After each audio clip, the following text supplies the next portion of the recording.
Comment ne pas s'attendrir devant la petite, devant ses yeux innocents, devant son sourire. Elle change depuis quelque temps, elle pousse la petite, déjà femme mais pourtant ce n'est qu'une enfant. Une enfant, on a tout vu, qu'est-ce qu'il faut entendre quand je pense qu'on a failli hier te surprendre, essayant de m'embrasser, moi me laissant faire.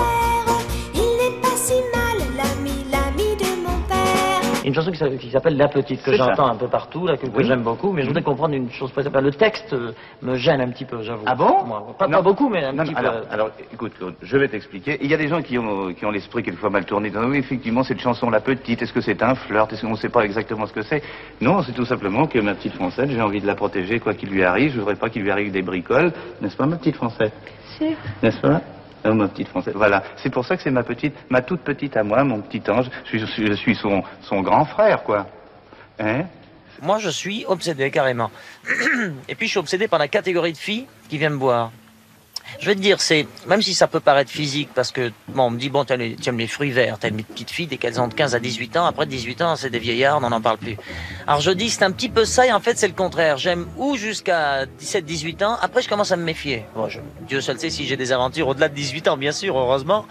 Mais après 18 ans, je me méfie. Si l'on pouvait vraiment parler, je te décrirais la maison où mon père m'a embrassé. Peut-être plus que de raison, si l'on pouvait vraiment parler.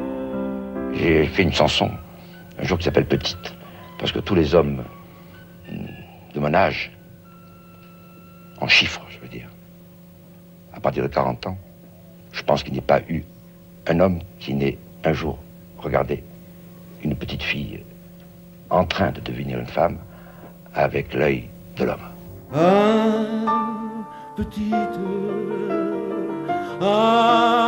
Petite, tu peux reprendre ton cerceau et t'en aller tout doucement, loin de moi et de mes tourments. Tu reviendras me voir bientôt. Tu reviendras me voir bientôt. Le jour où ça ne m'ira plus, quand sous ta robe il n'y aura plus le code pénal.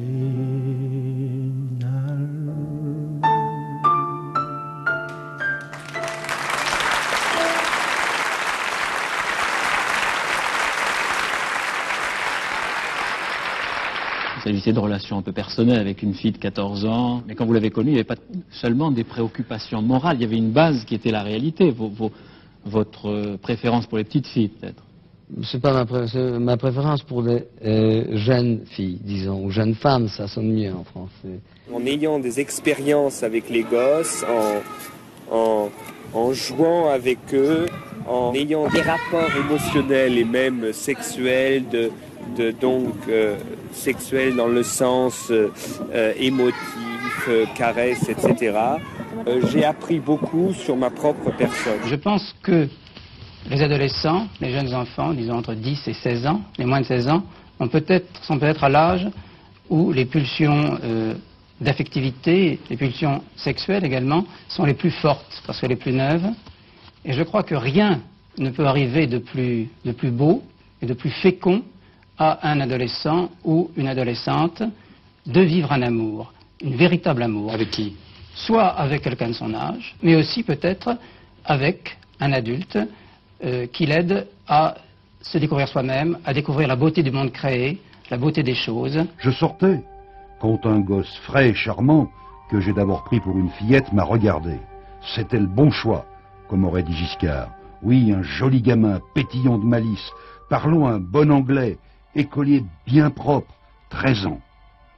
Il n'a pas voulu que je le baise, mais il m'a sucé à merveille et m'a fait jouir. Cela m'a rappelé l'âge d'or de Manille. Laisser Gabriel Maznev ou autre personnage du même type raconter ses amours avec des enfants, j'entends ce qu'il a commis, c'est permettre à des tas de pédophiles qui sont en toute liberté sur la place publique d'alimenter leur pathologie. Il ne faut pas perdre de vue qu'il y a une corrélation directe entre la pédophilie chez nous et ces pédophiles qui vont en Thaïlande ou aux Philippines et qui sont les mêmes. Bonjour, cette semaine, vous le savez, voyage avec nous au pays des adolescentes. Et bien évidemment, nous avons choisi un guide qui ne pouvait être que lui, je nomme David Hamilton. David Hamilton, pourquoi toujours des adolescentes? Ce n'est pas un reproche. Oh, je crois que ça sera mon thème éternel pour la vie. J'aime beaucoup tout ce qu'il est, la raconte, le premier amour. J'espère continuer dans avec le même thème. Je deviens modèle de David Hamilton. Et au fur et à mesure, Hamilton commence à avoir des gestes déplacés à mon endroit, mais je suis toute petite, je me rends pas totalement compte de ce qui se passe. Et un après-midi d'août 1987, il me viole. Si on parle de l'avenir qu'on souhaite, en tout cas, on peut dire qu'on espère qu'il tend à une mixité croissante, à des relations de plus en plus mixtes, c'est-à-dire à des relations entre enfants et adultes, à des relations entre gens de même sexe aussi bien que de sexes différents et entre gens de races différentes également. Alors Michel, vous vous déclarez pédophile. Je voulais savoir, parce qu'on voudrait comprendre, en fait, il ne s'agit pas là de rendre des jugements, mais de comprendre comment ça vous est venu, comment... Quand j'étais jeune, on ne diabolisait pas la pédophilie, c'était relativement peu connu, j'étais un petit peu en marge, mais je le vivais bien, ça participait pour moi d'un mouvement de libéralisation, de liberté des mœurs, c'était l'époque, enfin c'était après mai 68, je pensais, moi au contraire, j'étais presque militant, je voyais ça plutôt comme un renfort de liberté, je ne savais pas que ça allait tourner au drame pour nous.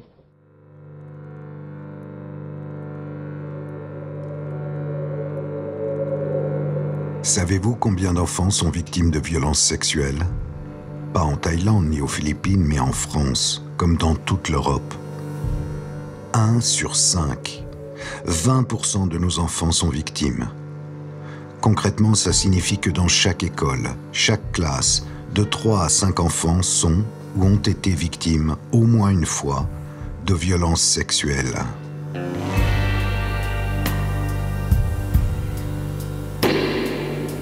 Ce chiffre a été publié en 2016. Personne n'a daigné en parler. C'est la synthèse glaçante des études initiées par le Conseil de l'Europe. Le Conseil de l'Europe, veillant sur les droits de 830 millions de citoyens, ça fait 166 millions de victimes. En France, 67 millions d'habitants, les victimes de violences sexuelles sont donc potentiellement plus de 10 millions. Cela fait combien de prédateurs?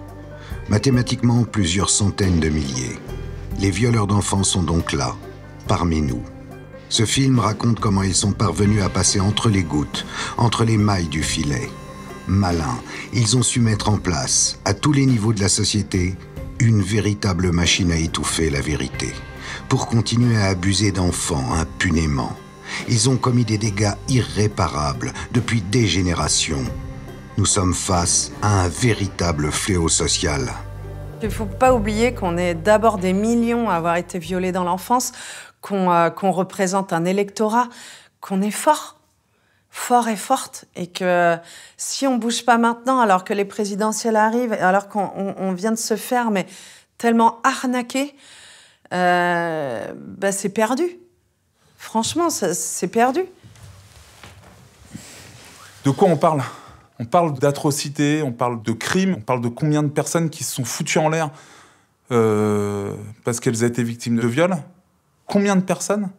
Si on ne se réveille pas maintenant, si on n'est pas debout pour nos mômes, alors que les présidentielles arrivent, c'est perdu. Je crois qu'il faut porter nos voix haut et fort, mais faut arrêter d'être poli, faut arrêter qu'on s'excuse, faut arrêter de s'excuser, quoi.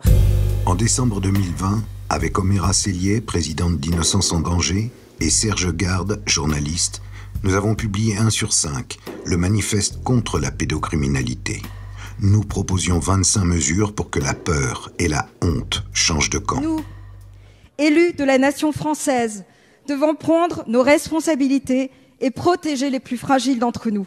ceux qui ne peuvent se défendre, ceux qui ne peuvent parler quand l'inimaginable pour eux se produit. Je vais reprendre ici les mots du manifeste écrit par Karl Zéro, Oméra Cellier et Serge Garde. Utiliser le corps d'un enfant. Ce n'est ni une liberté, ni un choix de vie, c'est un crime. Monsieur le ministre, les éléments sont là, la volonté parlementaire est présente et nos concitoyens attendent ces actes forts pour qu'en France, dorénavant, la honte change de camp. Aussi, monsieur le ministre, comment le gouvernement rejoint-il cette lutte? Je voudrais d'abord vous dire que, en matière de lutte contre les violences faites aux femmes et en matière de lutte contre les violences sexistes faites aux enfants, depuis le début de ce quinquennat, nous avons beaucoup travaillé et j'ai la fierté de vous dire que personne n'en a fait autant que notre majorité. Je dis bien personne. J'entends que vous me croyez, nous sommes totalement investis et engagés sur cette question. Merci, monsieur le ministre. Presque un an plus tard, où en sommes-nous? En janvier 2021, le livre de Camille Kouchner, La Familia Grande, est parvenu, de par l'onde de choc qu'il a su créer, à placer la pédocriminalité au cœur du débat. C'est aussi parce qu'il y a eu le mouvement MeToo, parce qu'il y a eu le livre de Vanessa Springora, etc. Et tout ce mouvement-là, moi, me donne beaucoup d'espoir sur la prise de conscience de la nécessaire protection non seulement des enfants, mais aussi des femmes, mais aussi voilà, de tous les gens qui ont moins voix au chapitre que les autres. Relayé par le mouvement MeToo Inceste, il a tétanisé les politiques. Faut dire qu'il mettait en cause Olivier Duhamel. Grand donneur de leçons devant l'Éternel, Olivier Duhamel était l'homme qui pensait à la place des Français, celui qui avait l'oreille des présidents. Qui dirigeait le siècle, le club le plus sélect des décideurs de France. Dire que c'est lui qui surveillait nos futures élites dans la couveuse de Sciences Po. Ce même Duhamel avait entretenu une relation pédocriminelle avec son beau-fils de 14 ans, sous le soleil de Sanary, et ce dans l'omerta générale. Beaucoup savaient dans les hautes sphères, mais tous se sont tus. À travers cette affaire-là, on a pu commencer à voir comment le système des agresseurs qui assurent leur propre impunité s'incarne au plus haut sommet de l'État. On a pu faire des liens, c'est-à-dire se dire que ce type avait effectivement une influence majeure au sein du Conseil constitutionnel. Olivier Duhamel, qui a été quand même 15 ans assistant numéro 1 du président du Conseil constitutionnel. Le Conseil constitutionnel, on sait à quoi ça sert, hein. Ça étudie les lois, hein, le Conseil constitutionnel. Il sert à garantir la régularité des référendums, à garantir le contrôle de l'élection présidentielle. Nous abordons les problèmes de société, les questions qui se posent aux Français. Comme par hasard, au moment où on voulait un seuil d'âge, au moment de la loi Schiappa, on nous disait « Ah non, le Conseil constitutionnel va s'opposer à ça ». C'est le garant des lois et tout, donc bon... je dirais pas qu'il a tout bloqué, mais c'est forcément une influence néfaste, c'est forcément une mentalité, une approbation d'un système de dominants incestueux qui perdure dans ces bureaux-là, dans ces conversations, dans leurs conversations, enfin, sans basculer dans le complot où ils font tous exprès. Non, mais en tout cas, il y a quand même quelque chose de l'ordre d'une influence qu'on ne peut pas nier. L'affaire Duhamel, ce qui a eu de très intéressant, c'est qu'effectivement, on a pu commencer à voir comment les élites assuraient leur propre impunité. Effectivement, c'est ça qui, à mon avis, a provoqué aussi cette espèce d'élan énorme. Mais j'ai envie de dire que quelque part, ça a légitimé la libération de la parole. Sentant le vent du boulet, l'actuel président s'en tira avec un de ses numéros d'acteurs larmoyants sur prompteur dont il a le secret. La honte, aujourd'hui, change de camp. Et à vous qui vous êtes libérés d'un fardeau que vous avez trop longtemps porté, à vous qui allez le faire et parfois hésiter, je veux juste vous dire, on est là, on vous écoute, on vous croit. Et vous ne serez plus jamais seul. On attendait énormément de choses. On s'est dit, ça y est, il y a une prise de conscience, on va agir une bonne fois pour toutes, etc. Moi, aujourd'hui, cette prise de conscience, je la salue. Mais dans mon quotidien, dans le quotidien des victimes que je reçois, elle n'a eu aucun impact à ce stade-là. J'ai fréquenté Brigitte Macron, on a énormément parlé des violences faites aux enfants. Il y a un travail qui a été fait, et il y a des promesses qui ont été faites. Et tout ça n'est pas tenu, et c'est ce qu'il y a de plus déstabilisant. C'est qu'ils font semblant de nous écouter, quoi. Donc, j'arrive pas à saisir... On voit bien que derrière le « je vous ai compris » classique, il y a les stratégies politiques de bas étage, que je vais nommer de cette manière-là, parce que ces stratégies politiques, on ne sait pas qui elles couvrent, on ne sait pas pourquoi elles sont là, mais par contre, elles sont bien là pour ne pas protéger les enfants. Le gouvernement, bien évidemment, comme il le fait souvent, a voulu intervenir sur un sujet majeur de société qu'il n'avait pas porté. Parce qu'à aucun moment, le gouvernement n'avait été, élu depuis 2017, n'avait proposé ce genre de texte. Ils ont donc fait une loi. Ils auraient pu reprendre d'ailleurs le texte d'Isabelle Santiago, qui était un seuil d'âge clair entre 15 ans et 18 ans, avec une seule définition de l'inceste. Il faut que les interdits soient très clairs pour être compréhensibles dans la société française, et c'était l'objet du texte que j'avais déposé. Ils ont souhaité prendre le texte de Madame Billon, de le modifier, de l'amender.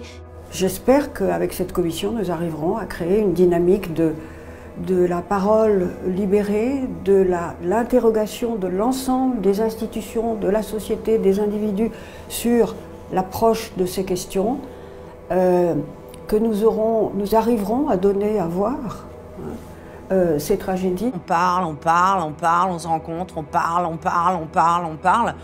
Et ça n'aboutit à rien de concret, quoi. Et là, c'est même plus d'une souris, finalement, qu'on a accouché, c'est d'une loi qui, sur certains aspects, peut être complètement dangereuse. Il peut y avoir des enfants qui sont consentants, et ça, faut pas l'oublier. On ne peut pas criminaliser quand même des relations consenties entre un mineur de 17 ans, par exemple, et sa tante de 18, qui n'ont, il faut le préciser, ou qui n'a aucune autorité sur lui, même s'il s'agit de relations incestueuses.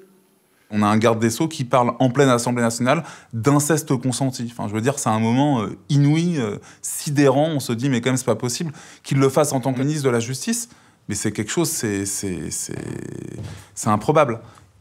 Le ministre de la Justice nous explique, voilà, sous prétexte d'amendement de Roméo et Juliette, toutes les agressions entre mineurs ne peuvent pas être qualifiées comme telles, donc du coup, les agressions sexuelles entre mineurs n'existent pas. La loi Billon a fait que la majorité des agresseurs sexuels, c'est-à-dire des jeunes majeurs qui s'en prennent à des mineurs, vont échapper aux griffes de la justice. Il n'y aura pas de poursuite possible.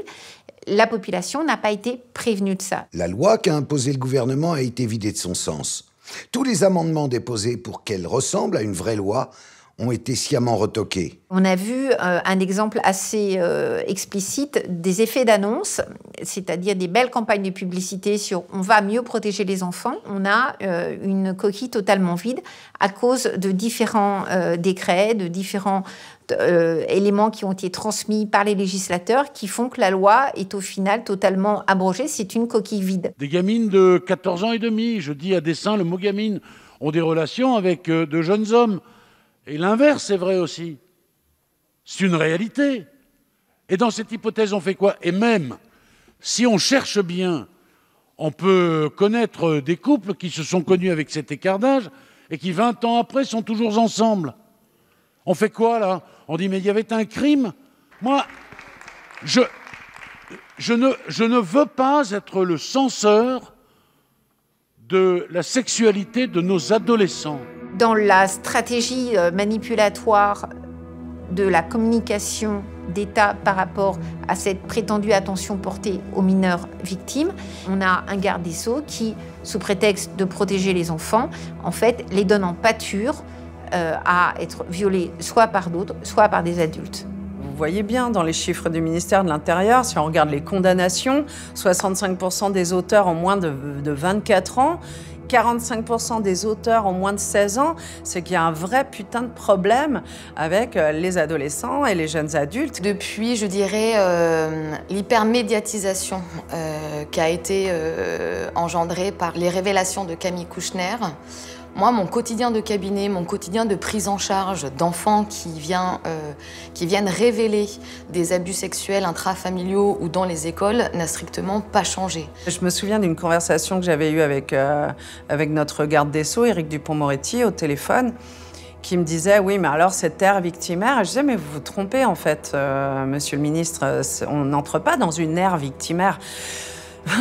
Il y a toujours eu des victimes, il y a toujours eu des agresseurs. Toujours, depuis la nuit des temps, sauf que aujourd'hui, les victimes témoignent, elles en ont marre de subir, elles veulent casser le fil de ce putain de système et elles témoignent. Il y a une réelle déception derrière, certes, au niveau de la loi, mais ce qui est sûr, c'est qu'on ne s'arrêtera pas, parce qu'on ne peut pas continuer à se moquer de nous, réellement. C'est-à-dire qu'au bout d'un moment, on est sur un combat où on doit se dire, mais bon sang, est-ce qu'on se rend compte de ce que c'est? Est-ce qu'on se rend compte que le grand-oncle qui était juste à côté de moi, qui m'a dit de venir dans son lit, qui m'a mis la main sur son sexe. J'ai mis après ma main sur son sexe à sa demande, qui m'a manipulé jusqu'au bout, jusqu'à me sodomiser alors que j'avais 8 ans. C'est hallucinant, quoi, de pas une seconde se remettre en question, pas une seconde se dire « Bah oui, notre système est totalement défaillant, on n'y met pas les moyens, on n'a pas le portefeuille. » Ce n'est pas notre volonté. Il faut tout faire pour que ça s'arrête. Parce qu'on est en train de sacrifier une génération. En plus, moi, j'ai le sentiment qu'il y a une impunité qui est de plus en plus grande. Donc, les crimes sont de plus en plus fréquents, de plus en plus importants. Si le gouvernement cherche à nous faire taire après une loi complètement, je dirais, sur un service minimum dans la protection de l'enfance, ce qui est sûr, c'est que nous, on ne se taira pas.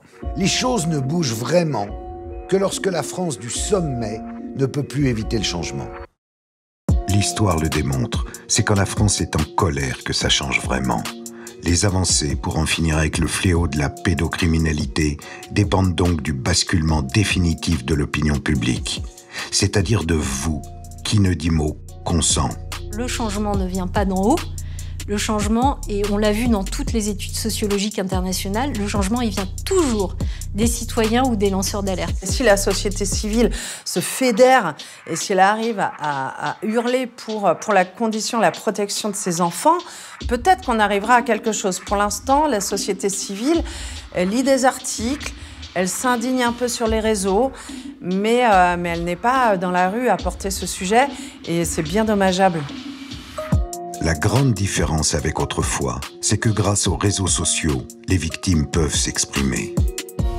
La justice, et vous le savez, ne se rend jamais sur les réseaux sociaux.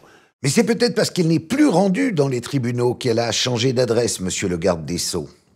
Et d'ailleurs, êtes-vous la personne la mieux placée pour parler de la justice qu'il serait temps de rendre aux enfants victimes? Votre célébrité, votre aura médiatique, ne l'advez-vous pas à l'incroyable tour de passe-passe d'Outreau? On vient ici pour dire un certain nombre de choses et pour dire notre exaspération totale. On n'a pas accepté, et l'institution judiciaire, enfin une partie d'entre elles, évidemment, n'a pas accepté ces acquittements.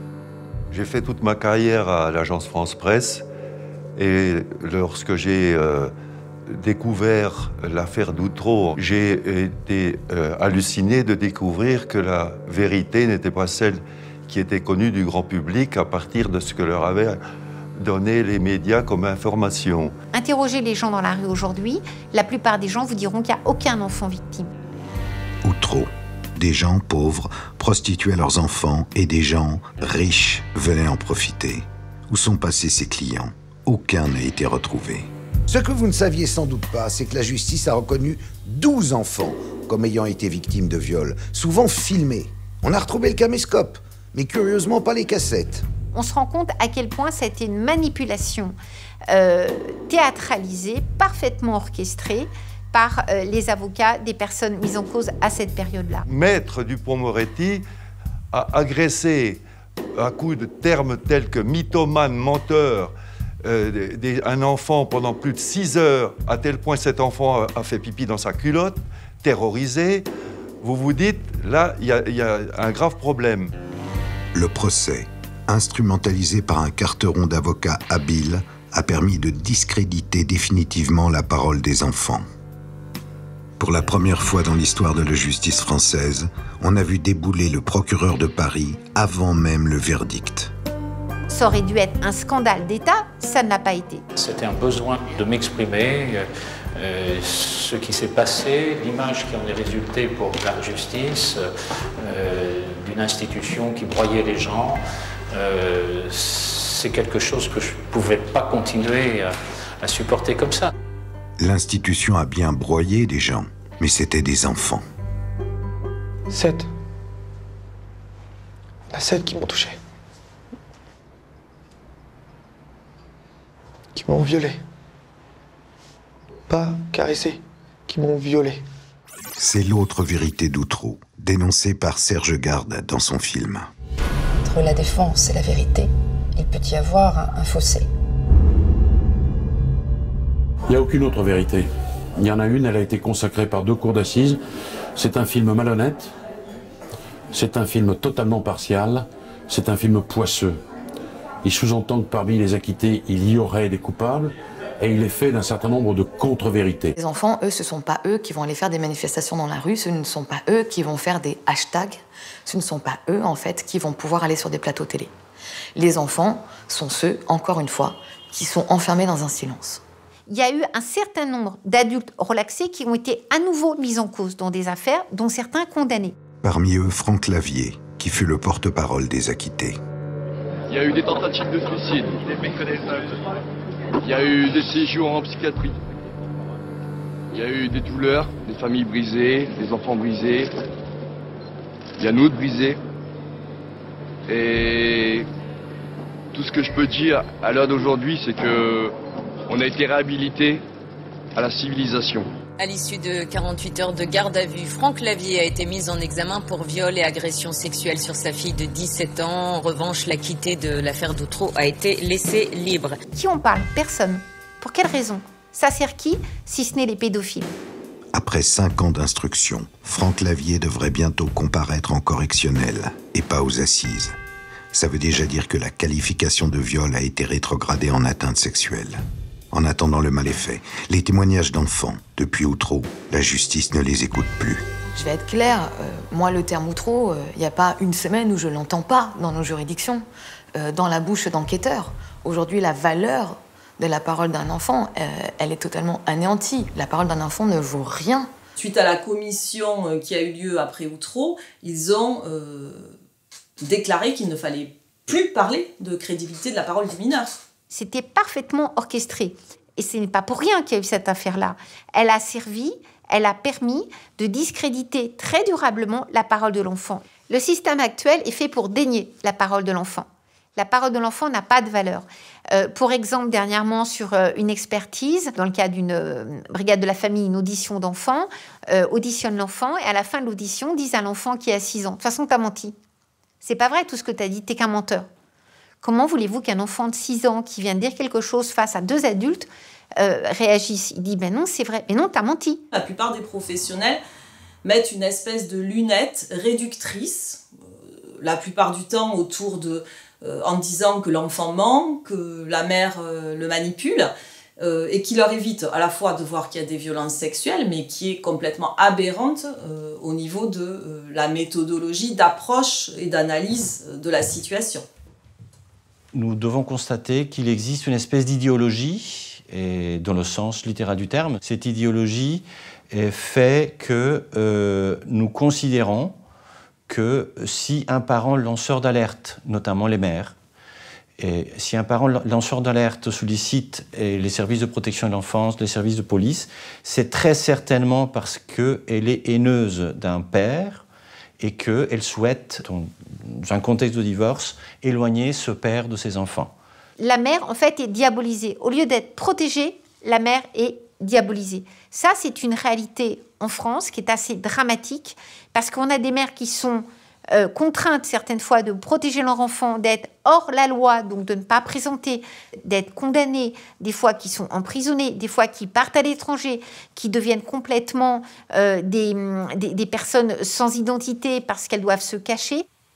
Je m'adresse à tous, nous avons tous en majorité des enfants, et que cette situation-là, si elle ne m'était pas arrivée, je ne l'aurais jamais cru. Donc je veux que vous sachiez ce qui se passe réellement. Je prends la parole, c'est pas évident. Alors aujourd'hui, je suis en fuite avec ma fille Parce qu'elle a révélé des viols, elle a révélé des sodomies, elle avait 3 ans et demi, elle a accusé son père. 95% des viols sur mineurs sont classés sans suite. Et ils retournent tous chez leur agresseur. Et des fois, ils sont même confiés intégralement à leur agresseur. Je me retrouve en fuite parce que ma fille ne veut pas revoir son agresseur. Ça, c'est mon lot quotidien.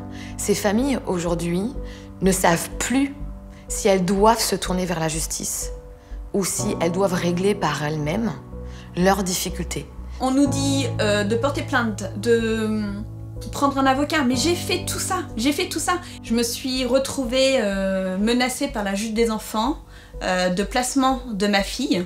Je me retrouve dans un cercle vicieux, puisque mon enfant ne veut pas revoir son agresseur, qu'il l'a violée, qu'il l'a jetée aussi par la fenêtre du premier étage. Moi, aujourd'hui, j'ai des mères, j'ai des pères qui font le choix de fermer les yeux à ce que peut dire leur enfant, de crainte de perdre totalement la garde de leur enfant.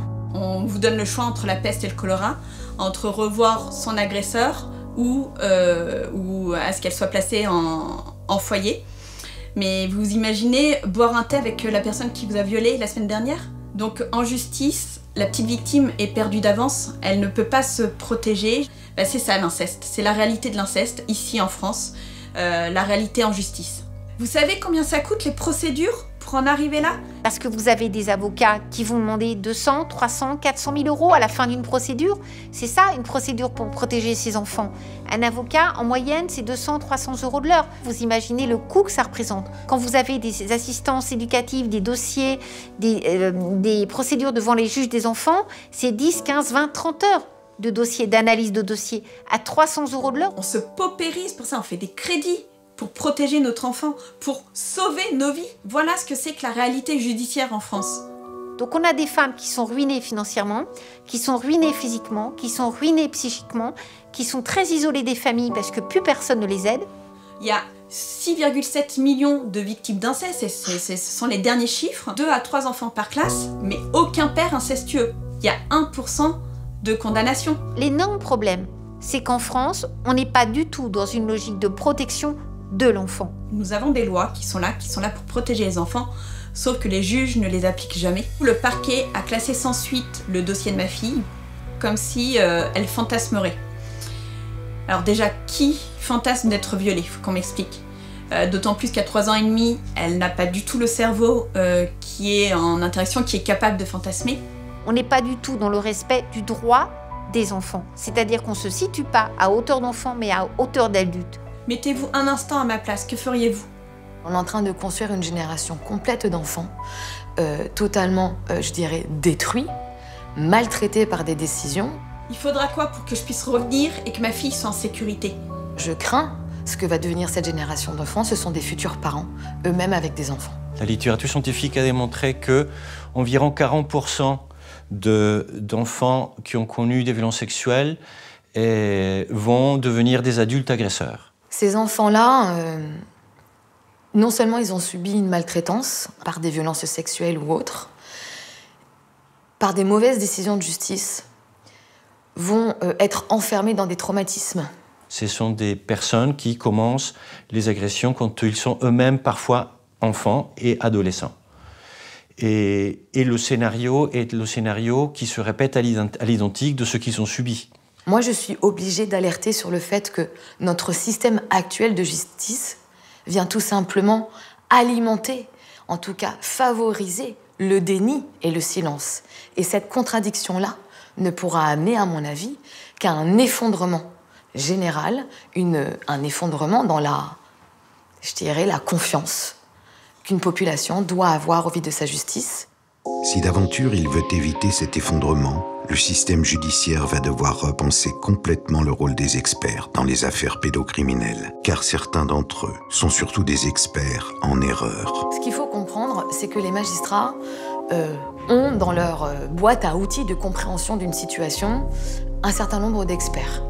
La nomination est assez obscure concernant ces experts-là. Nous avons des magistrats qui ont leurs petites habitudes avec tel ou tel expert, mais nous avons surtout des experts qui n'ont eu aucune formation actualisée, aucune compétence poussée dans la parole de l'enfant. Nous n'avons pas d'experts pédopsychiatres, pédopsychologue. Dans les années 70-80, on a quelqu'un qui s'appelait Garner, qui était un pédophile notoire, qui s'est suicidé pour échapper d'ailleurs à un procès en pédophilie, qui avait essayé d'argumenter à grand renfort d'études pseudo-scientifiques qui n'ont jamais été validées au niveau de la rigueur scientifique, c'est important de le dire, le terme de syndrome d'aliénation parentale. Ce Richard Gardner, curieux psychiatre, ne pouvant se vanter que d'un grade de sergent dans son véritable cursus universitaire, le voici à l'œuvre. Let's play a funny trick on Daddy, says Mom to a 7-year-old. Let's go into the police station and you tell them that Daddy played with your penis. That'll be a funny joke. True story, destroyed the man's life. Gangbusters came in and that was the end of him. Autrement dit, les enfants qui diraient qu'un parent les touche, forcément, ils seraient aliénés. C'est-à-dire que ça serait le parent dit protecteur qui lui mettrait ça dans la tête. On sait qu'il y a 72% de classements sans suite et qu'il y a souvent ce syndrome d'aliénation parentale qui prend le dessus, qu'on a des experts qui sont tronqués au ministère de la Justice. J'ai des centaines de décisions de juges aux affaires familiaux qui vont décider d'un transfert de garde au nom de ce syndrome-là, sans aucune assise scientifique, sans aucune assise médicale. En matière de pédopsychiatrie, l'absence d'assises scientifiques serait-elle la règle? Ainsi, les pseudo-droits sexuels des enfants, inventés dans les années 50 par Alfred Kinsey, autre fou dangereux, au travers d'innombrables expériences filmées, véritables séances de torture, il a voulu prouver que les enfants étaient des êtres sexuels dès la naissance. À l'époque, on préférait en rire. Car comme dit Kinsey qui lui sait, on n'est pas de bois. Et pour ceux d'entre vous qui seraient un peu demeurés et qui suivraient difficilement, je vais vous causer statistiques, parce que, comme l'a dit Kinsey, les statistiques causent. 50% des bonnes femmes américaines ont reçu des propositions malhonnêtes avant l'âge de la compétition. Depuis, cette idéologie pro-pédophile a été largement promue par l'Organisation mondiale de la santé. Il y a eu il y a quelques années au niveau de l'Organisation mondiale de la santé ce qu'on appelle les droits sexuels. Sauf que derrière cette loi, vous aviez un certain nombre de partisans connus de la pédophilie, certains ayant été condamnés, qui ont œuvré, fait un véritable lobbying pour que la loi passe. Et dans cette loi, il y avait la nécessité d'initier au plaisir les enfants dès la maternelle, à l'école, avec des études qui sont absolument abjectes au niveau éthique. Masturber des bébés pour voir jusqu'à quel moment, combien de temps il faut pour qu'ils aient une érection, enfin des choses assez hallucinantes. Mais l'OMS a validé ça.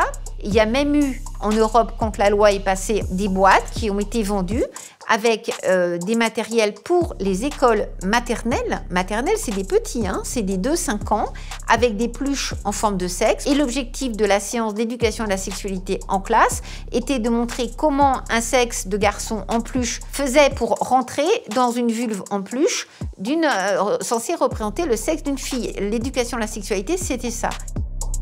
Enfants pervers, parents aliénés, sexualité chez les tout-petits. On est chez les fous, me direz-vous. Oui, et c'est un courant dominant en France qui a même ses vedettes, comme l'éminent expert judiciaire Paul Bensussan. Alors il y a cette parution que je pense être un ouvrage de référence sur l'aliénation parentale. J'ai l'honneur d'avoir été un des rares contributeurs européens de cet ouvrage. C'est quelque chose qui est destiné à ceux qui sont en train aujourd'hui de travailler sur les classifications psychiatriques de demain. Le but de cet ouvrage est l'inscription de cette pathologie dans les futures classifications prévues pour 2012, donc pour demain. À Outreau, Bensussan fut le seul expert à laisser entendre que les enfants avaient menti. Il fut aussi le seul à ne pas les avoir rencontrés. Il vint ensuite parader devant la commission parlementaire qui suivit Outreau. Les enfants victimes, certes, ne l'étaient pas tous, mais ceux qui étaient réellement victimes ne l'étaient peut-être pas d'autant d'adultes qu'ils avaient désignés. Et dire que ce sont des experts comme lui, qui chaque jour décident du sort des enfants, bien plus que les juges. Ils ne s'en cachent pas d'ailleurs. Comment avoir l'hypocrisie de dire que le juge ne va pas tenir compte de nos préconisations? Non, ce que nous écrivons est très important, peut-être même trop, peut-être même que nous empiétons sur la mission du juge. Le syndrome d'aliénation parentale est une plaie dans l'institution judiciaire. Ce syndrome d'aliénation parentale repose sur une théorie issue d'un esprit unique mais qui a totalement diffusé dans le milieu judiciaire, alors qu'il n'est aucunement reconnu par les plus grandes autorités médicales et scientifiques internationales. On a ce qu'on appelle le DSM, qui est une classification internationale des maladies mentales. La dernière version DSM-5, elle date de 2013. Il y a eu un lobbying extrêmement fort, des pressions extrêmement fortes qui ont été rapportées par les membres constitutifs du DSM, les scientifiques, les médecins, les psychiatres qui constituent le DSM pour dire attention, on ne peut pas faire n'importe quoi parce qu'il y a eu beaucoup de pression pour que rentre dans le DSM-5 le syndrome d'aliénation parentale. Il y a eu un refus catégorique de le faire rentrer, considérant que ça n'était pas un syndrome, ni un symptôme, que ça n'était pas une pathologie. Le syndrome d'aliénation parentale est l'arme, je dirais, fatale, utilisée par les magistrats pour anéantir la parole d'un enfant et le parent protecteur. Comme le SAP n'est plus dans le DSM-5, les avocats ne manquent pas d'idées, ils regardent qu'est-ce qui existe dans le DSM-5, Munchausen par procuration, qui est une maladie psychiatrique où on induit les troubles à son enfant. Donc du coup, on voit fleurir depuis 4-5 ans dans les protocoles, dans les expertises, dans les arguments, les conclusions des avocats, la mère, souvent, certaines fois le père, et Munchausen par procuration, puisqu'on n'a plus le droit de parler du SAP. Tant qu'on sera sur une méthode que moi j'estime archaïque, dans l'appréhension en fait des faits sexuels, on ne pourra qu'amener encore pour de nombreuses années à des problèmes de classement sans suite, à une annulation de la parole d'un enfant. Le problème, c'est qu'aujourd'hui, pour juger de la crédibilité de la parole d'un enfant, on utilise encore et toujours la sacro-sainte doxa freudienne. Cet homme est l'un des plus grands qui ait jamais vécu. L'un des 3 ou 4 à qui nous devons l'essentiel de ce que nous sommes. Son nom, Sigmund Freud. Freud a dit par exemple que le plaisir de ce bébé qui tète sa mère peut se décrire comme un plaisir sexuel, où les lèvres jouent le rôle de zone érogène, comme les organes génitaux chez les adultes. De ce petit ange de 3 ans, Freud a dit que c'est sur la zone anale et sur le jeu expulsion-rétention de la défécation que se fixe sa sexualité. Freud a dit que les petits garçons étaient amoureux de leur mère et jaloux de leur père. Oui, pourquoi pas tout cela, dites-vous? Pourquoi pas pour les autres?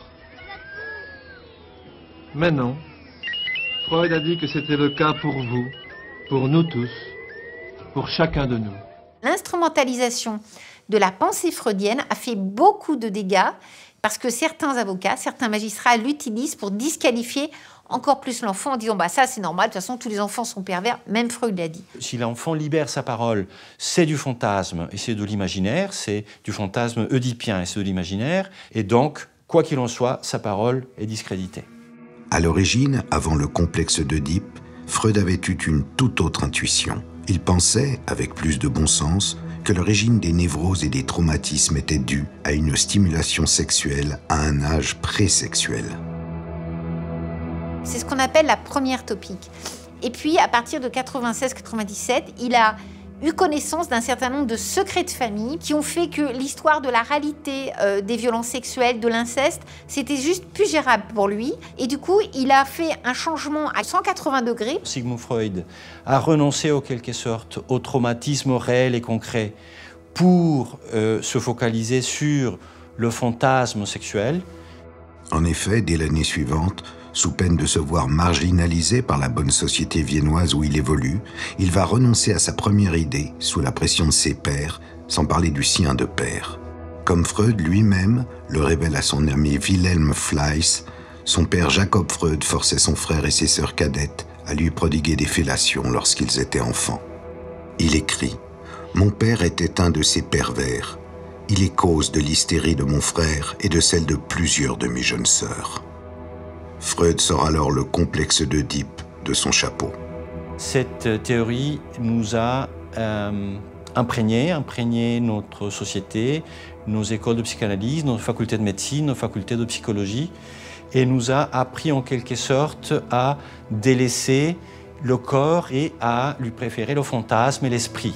La psychanalyste suisse Alice Miller sera la première à oser dire clairement que Freud s'est fourvoyé. Les disciples répète ce que Freud a décidé. Il a décidé d'abandonner la vérité parce qu'il n'a pas supporté toute la vérité sur l'abus de l'enfant. Et il a supprimé la vérité et il a fondé, on peut dire comme ça, fondé une école où la répression de la vérité, de la réalité de l'enfant était institutionnalisée. Alors dans la psychanalyse, il n'y a pas de place pour la réalité. Mais personne n'écoute Alice Miller. Ce qui amènera une autre psychanalyste aussi révérée que Françoise Dolto à en conclure que puisque l'enfant fantasme, l'inceste ne peut pas exister. Dans l'inceste père-fille, la fille adore son père et est très contente de pouvoir narguer sa mère. Question. Donc la petite fille est toujours consentante. Françoise Dolto, tout à fait. Question. Mais enfin, il y a bien des cas de viol. Françoise Dolto, il n'y a pas de viol du tout. Elles sont consentantes. Vous voulez les preuves que c'était vraiment... Non, je vous crois. Je veux pas, bon, je sais que vous me croyez, mais extrait... personne ne le croit, voyez. Je l'ai lu, moi, ça, c'est vrai. Ah oui? Je me souviens très bien de l'avoir lu. C'est d'en choisir. Alors, j'ai pensé que c'était moi qui n'avais pas le QI pour comprendre tout Dolto. J'ai été soufflée. Mais je l'ai lu. Dès lors, puisque même Dolto dit que l'enfant ment, impossible pour les professionnels de l'enfance de défendre des menteurs. J'ai rencontré une petite fille qui est venue me voir au cabinet et j'ai, suite à des révélations de maltraitance, effectué un signalement, comme me l'oblige ma déontologie. Et là, j'ai eu quelques mois plus tard une plainte du père à l'ordre des médecins qui est venu se plaindre de moi, de la façon dont j'avais, selon lui, géré la situation. J'ai été interdite d'exercer la médecine pendant 3 mois.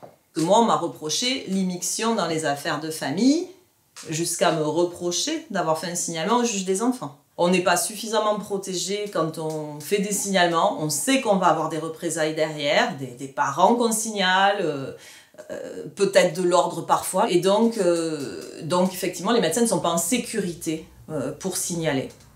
Et ne sont pas assez non plus entourés. Quand un médecin signale les agissements pédocriminels d'un autre médecin, les chances de voir une procédure aboutir sont quasi nulles. Le chirurgien Joël Le Squarnec a ainsi pu abuser d'une multitude d'enfants tout au long de sa carrière, malgré les signalements répétés de plusieurs confrères dont personne n'a voulu tenir compte. Le Squarnec ne sera arrêté qu'en 2017. Vous avez un chirurgien qui est actuellement en prison, mais qui attend le jugement sur le viol de 349 enfants sur leur lit d'hôpital où il officiait comme chirurgien. Eh bien, ce Toubib, en 2005, fait l'objet d'un signalement. Que s'est-il passé? Classement sans suite. Et aucune interdiction, ce qui se fait normalement lorsqu'il y a un signalement de ce type, aucune interdiction d'approcher des enfants. J'étais une enfant de 5 ans quand, un dimanche, mon oncle m'a prise en photo et a voulu regarder sous ma robe et m'a caressé les fesses en me disant que j'avais un très joli maillot de bain. À chaque fois qu'on se voit, il y a toujours des mains baladeuses, on va dire, et qui vont de plus en plus loin et profondément. Ça a débuté, j'avais 5 ans à peu près, jusqu'à 13 ans où je me suis enfermée dans ma chambre pour pas qu'il pénètre la nuit. J'ai été victime de viol pendant 6 à 7 ans. Ma mère travaille en milieu hospitalier. Elle a des horaires atypiques et du coup, elle peut pas s'occuper de moi tous les jours. Donc les amis de mes parents lui proposent de me garder. Je dors chez eux plusieurs semaines, plusieurs mois, plusieurs années. Et donc le violeur en profite la nuit pour se rendre dans la chambre où je dors. J'essaie de résister. Et puis comme il agit de nombreuses fois, on finit par se dire qu'on n'a pas le choix et qu'il faut se laisser faire. Ça va durer plusieurs années, à de nombreuses reprises. Et les mots n'arrivent pas à sortir parce qu'il a tellement longtemps dit « je ne fais rien de mal, c'est notre secret » que j'arrive pas à sortir de ce silence. J'en parle à personne parce que je ne veux pas que ma mère culpabilise. Je pense qu'on ne va pas me croire et donc je n'en parle pas.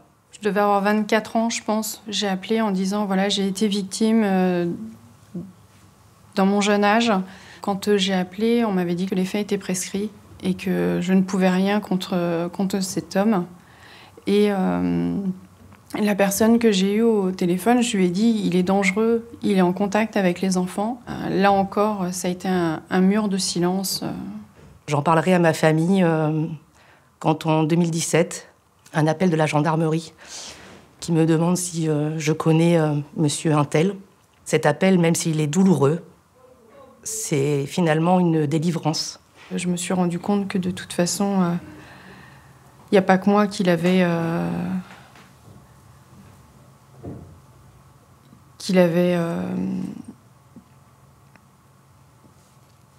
C'est douloureux parce que à ce moment-là, je comprends que je ne suis pas la seule victime.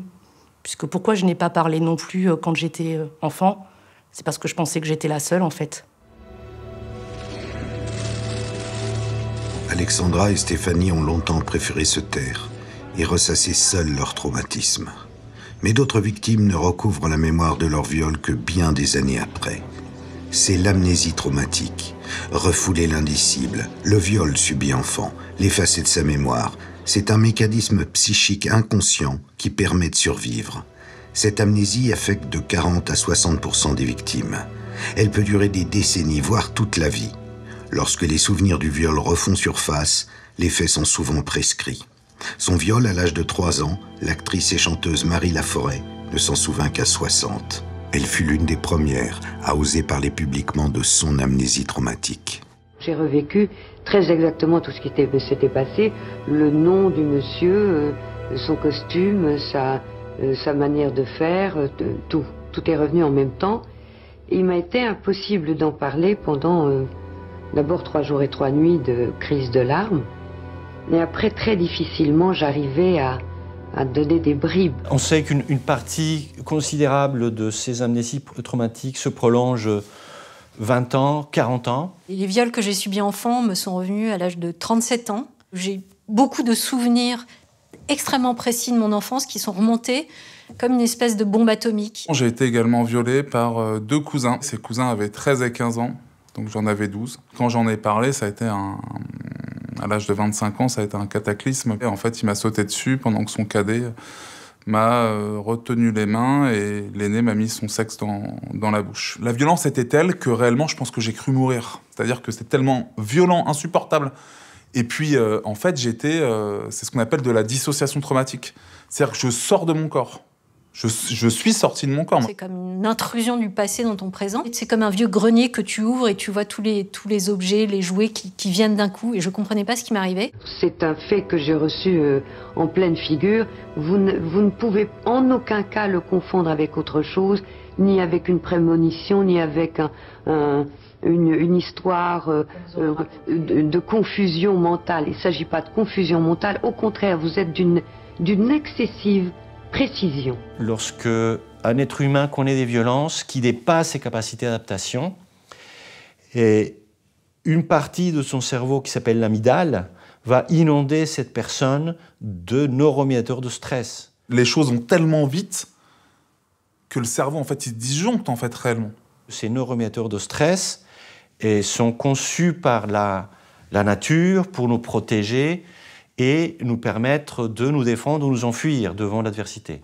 Mais malheureusement, dans le cas de violences sexuelles subies par l'enfant, cet afflux massif de neuromédiateurs de stress est neurotoxique. La première chose qui s'est passée à l'intérieur de moi, quand mon cerveau a libéré ce souvenir, c'est de hurler le surnom de mon agresseur. Et ce surnom, c'était Jeannot. Je crois que c'est du même domaine que l'autisme, l'évanouissement ou le coma. Il y a un épisode douloureux et on va décider d'y mettre fin. La pensée a volé en éclats par l'irruption du trauma, l'émotion est anéantie pour éviter l'implosion. La scène du viol qui est remontée, c'est-à-dire je vois sa gourmette, je vois ses sous-vêtements, et si tu veux, je vois tout à la hauteur d'un enfant. Donc là, en l'occurrence, le premier viol qui est remonté, c'était une fellation. Et il a confirmé, parce que plus tard j'ai déposé plainte, il a confirmé tous les souvenirs qui me sont remontés, mais évidemment, il a nié les viols. Vivre l'émergence de ces flashbacks laisse un goût d'étrangeté dans la vie de ces personnes-là. Je me suis dit, mais c'est quoi ce truc? Enfin, t'as l'impression de vivre un peu une science-fiction. Et donc, j'ai tout remis dans un tiroir. Mais ça ne marche pas parce que quand la boîte de Pandore elle est ouverte, les souvenirs sont là, prégnants. Et à ce moment-là, tu tombes dans ce qu'on appelle un stress post-traumatique. Et c'est au bout d'un très long processus, effectivement, que la personne peut s'approprier cette mémoire. Les prédateurs et les incesteurs, de façon générale, savent très bien que le cerveau d'un enfant va disjoncter quand ils s'en prennent à lui. Le fait de ne pas reconnaître l'amnésie traumatique, c'est-à-dire de ne pas reconnaître ce mécanisme, fait que ça protège les agresseurs. Si l'amnésie traumatique est un mécanisme de survie, l'amnésie traumatique, comme tous les autres mécanismes de survie des victimes, ne permettent pas de fonder une vie. J'ai fait des études, je suis devenue journaliste, il y a eu un fonctionnement qui a été possible. Mais à côté de ça, tu passes complètement à côté de ta vie. Survivre implique une dépense énergétique considérable. Survivre implique qu'on tourne le dos à la vie. Survivre signifie qu'on passe à côté de sa vie. Survivre signifie qu'on déploie le plus clair de son temps et de sa vie à lutter contre l'émergence du trauma. La priorité, elle est dans la protection des victimes. Il faut absolument les protéger. Donc, ce qui est une culture de la protection qu'on n'a pas en France du tout. La deuxième priorité, c'est le soin, parce que je veux dire, une victime qui n'est pas accompagnée, qui n'est pas soignée, elle va être hyper exposée et hyper vulnérabilisée. Et la troisième priorité, c'est que les victimes puissent porter plainte. Quand t'as rien, quand t'as personne, quand t'as été violée enfant, tu peux développer des fibromyalgies, tu peux développer des addictions long terme. Et quand je parle d'addiction, c'est vraiment jusqu'à aller fumer du crack à Stalingrad. Hein. C'est-à-dire que cette espèce de cage où sont enfermés les souvenirs de viol fait qu'il y a toute une zone de ma vie qui n'a pas pu se développer. C'est-à-dire que j'ai eu une vie intime hyper compliquée, j'ai eu à l'adolescence des troubles du comportement alimentaire, j'ai eu une phobie scolaire, j'ai eu une dépression, et qui fait que, en fait, j'étais quelque part dissociée de l'être profond que j'étais. Tant que ma mémoire traumatique ne s'était pas libérée. J'ai des flashs très très précis. J'ai eu un retour d'amnésie traumatique quand j'avais 17-18 ans. J'étais pas prête à en parler du tout. Donc j'ai tout gardé pour moi. Donc je me suis plongée dans des addictions comme le shit, la beuh, l'alcool, beaucoup. Il fallait que je m'anesthésie pour dormir en fait. Et c'est comme ça que j'ai vraiment basculé dans les addictions. De drogue et d'alcool. Les femmes le payent très cher. Nombreuses parmi elles passent à côté de leur féminité, passent à côté de leur sexualité, passent à côté d'une vie de couple et passent même à côté de la possibilité d'être mère. Nous, ce qu'on voudrait, c'est qu'une fois que les victimes sortent de l'amnésie traumatique, elles puissent, si elles le souhaitent, être en mesure de déposer plainte. Aujourd'hui, on peut porter plainte jusqu'à 48 ans quand on a été victime de viol. Et ce, si on a moins de 38 ans en 2018. Qu'est-ce que ça veut dire, ça, en fait Pourquoi d'un seul coup, on devrait laisser cette chance aux agresseurs d'être oubliés par la société? L'imprescriptibilité est vraiment très importante parce que ce que n'ont pas compris la majorité des gens, c'est qu'un auteur, en général, est un auteur à répétition. On a orienté vers la paix sociale envers les agresseurs en leur disant non, voilà, il y a un moment, il y a la prescription et vous ne pourrez plus être accusé des crimes que vous avez commis. Et on va dire à la victime, bon, par contre, alors toi, secoue-toi, faut que tu parles avant 48 ans. Et puis après, écoute, non. Après, c'est fini, c'est oublié, tu comprends. Et toi, victime de viol dans l'enfance, tu vas prendre sur toi, tu vas faire tout un travail pour être sur un chemin de résilience. C'est ton problème. Donc, tu vas te payer tes soins, tu vas te payer ta thérapie, ça va te coûter très, très cher. Tu vas probablement être une personne en marge, puisque malheureusement, ça arrive aussi d'être en marge parce qu'on a été violé dans l'enfance, parce que psychologiquement, on ne trouve pas l'équilibre pour avancer. Là, on te dira, ouais, mais t'as pas parlé assez tôt, il aurait fallu que tu te bouges le cul avant. L'inceste, les viols d'enfants sont des crimes. Ce sont des génocides. Ce sont des crimes qui devraient être imprescriptibles. Sans débat, sans multiplication de décrets, de ceci, de cela. Je suis pour l'imprescriptibilité. des crimes commis sur les enfants dans l'idée, dans le symbole. Et la loi est là aussi pour poser, je dirais, une valeur, un symbole. Je suis pour cela.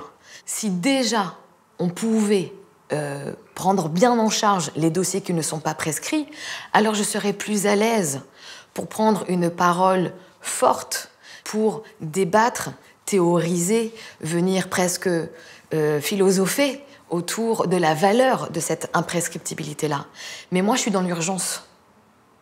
Je suis dans l'urgence de la protection des enfants qui viennent me voir. Aujourd'hui, il faut impérativement entendre les enfants pour ne pas avoir une société cabossée, pour ne pas avoir des adultes traumatisés quand ils arrivent, s'ils ne se sont pas suicidés avant. Les enfants sont traumatisés, ils sont morts, c'est un crime, ils sont tués, c'est un génocide. C'est un génocide au sens de crime identitaire, de crime dans la filiation. Celui censé vous protéger, votre père, votre parent, votre mère, votre grand-père, votre enseignant, celui censé vous protéger vous a violé, vous a anéanti, vous a massacré. Ça ne devrait même pas être discutable. Le fait symbolique de pouvoir dire « je dépose plainte », même si l'auteur est mort, même si l'auteur est grabataire, même s'il n'y aura probablement pas d'enquête parce qu'il n'y a plus de preuves. Comme s'il y avait une date de péremption sur les crimes, alors que ces crimes-là nous accompagneront jusqu'à nos cercueils. Je trouve ça abject. Et au regard du nombre d'enfants victimes, au regard du nombre de victimes dans la société, je pense que le parallèle avec le crime contre l'humanité réellement doit se poser réellement. Le fait de pouvoir déposer plainte est quelque chose de fondamental parce que ça restaure l'humanité des personnes blessées psychiquement. C'est absolument fondamental.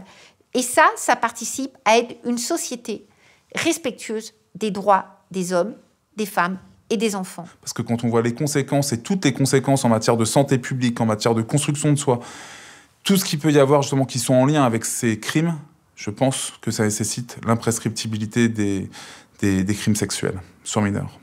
Ça, c'est fondamental. C'est rendre cette humanité, cette dignité à des gens qui en ont été totalement dépossédés.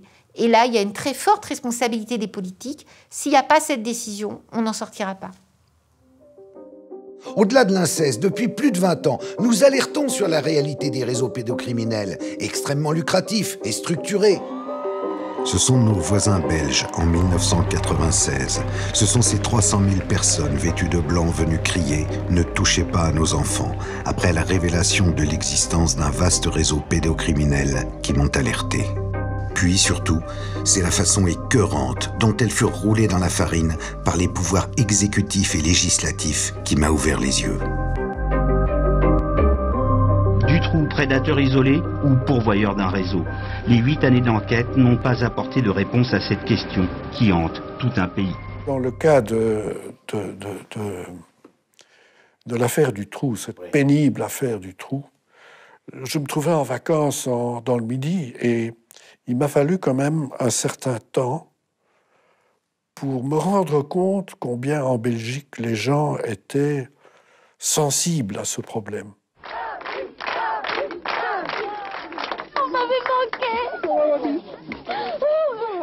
Sensibles à ce problème, sensibles au viol et au meurtre de leurs enfants. Pauvres hommes. Maintenant, avec l'expérience, j'agirais différemment. Vous reviendriez tout de suite. Je serais revenu plus vite. Dès lors, la justice française, soucieuse de maintenir la paix civile, s'inspira de l'énormité du mensonge belge qui était passé comme une lettre à la poste. Elle transforma invariablement les Émile Louis, Patrice Allègre et Michel Fourniret, tous pourvoyeurs en chair fraîche de réseaux, comme Dutroux, en simples prédateurs isolés. Politiques, magistrats, policiers, journalistes, se côtoyant bien souvent dans des cercles fermés, déployèrent des trésors de prudence pour minimiser une réalité que le peuple ne devait pas savoir. Les réseaux pédocriminels existent. Je trouve que le viol des enfants doit être reconnu. Je veux que les gens sachent que ça existe. Marie, c'est ainsi que nous l'avons nommée, a écrit cette lettre de sa propre volonté. Marie et son frère, que nous appellerons Pierre, affirment que leur père et d'autres adultes les auraient violés et terrorisés au cours de cérémonies étranges. Leur histoire, Pierre et Marie l'ont déjà racontée une quinzaine de fois en un an. Des 2 enfants, c'est surtout l'aînée, Marie, qui raconte et qui dessine. Ici, elle nous parle de son père et des lieux où il les aurait emmenés. Il y avait un endroit à Paris dont lui, c'était les chefs. Donc il disait qu'il était un grand mage et qu'il s'appelait Bouc-Noubourg. Et dans cet endroit, ils avaient des grandes robes blanches avec des bords dorés. Puis ils faisaient des prières, ils violaient les enfants, ils leur faisaient peur et puis il y avait plusieurs autres gens aussi qui nous violaient, ils nous endormaient avec des espèces de bouillies. Puis ils nous attachaient aussi sur des tables et puis ils nous frappaient ou ils nous mettaient des aiguilles auprès des yeux pour nous faire croire qu'ils voulaient nous crever les yeux.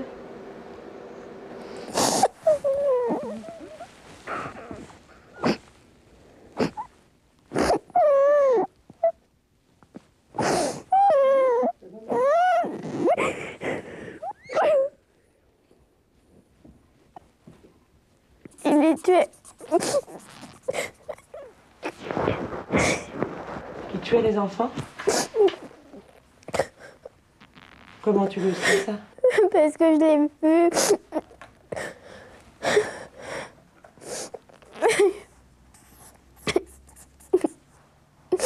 C'était des petits enfants qui étaient des enfants qui étaient un peu arabes et des choses comme ça, et puis ils leur coupaient la tête.